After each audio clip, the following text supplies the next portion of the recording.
justice. हमारे exam refer करो, हमारे एग्जाम रेफर करो. We want justice. We want justice. We want justice.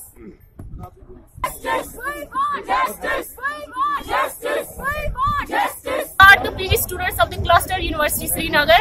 हम यहाँ पे डिफरेंट डिपार्टमेंट से हम यहाँ पे आज इसलिए प्रोटेस्ट कर रहे हैं क्योंकि जो क्लस्टर यूनिवर्सिटी ने हमारी एग्जामिनेशन नोटिफिकेशन निकाली थी, पहले निकाली थी 8 सितंबर से ही हमारे इंटरनल एग्जामिनेशन. उसके बाद हमने वीसी से बात भी की, लेकिन उन्होंने सिर्फ 15 अक्टूबर फिर से हमारी नई नोटिफिकेशन निकाली, जबकि हमें हार्डली अभी 2 महीने भी नहीं हुए थर्ड सेमेस्टर में. तो हम कैसे दे सकते हैं ये एग्जाम?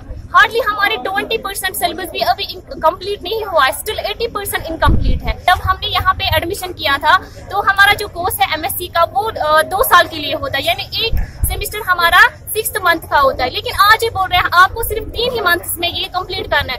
तब खुद सोचे कि हम यहाँ पे कैसे 3 मंथ्स में इतना सारा सिलेबस जो है वो कंप्लीट करेंगे. और अब यहाँ पे नोटिफिकेशन फिर से आई है, टीचर्स को बोला कि आप इवनिंग क्लासेस दो, जबकि उससे भी आप खुद सोचे हम डिफरेंट डिस्ट्रिक्ट से, फार फ्लंग एरिया से हमें 25-30 किलोमीटर्स दूर से आना पड़ता है. तो वो भी हमारे लिए पॉसिबल नहीं है. हम गर्ल्स कैसे घर शाम 10 बजे हमें फिर पहुंचना है घर. हम यही चाहते हैं कि हमारा जो एग्जामिनेशन वो डिफर होना चाहिए. टिल 15 नवंबर तक हम तैयार नहीं है एग्जामिनेशन देने के लिए.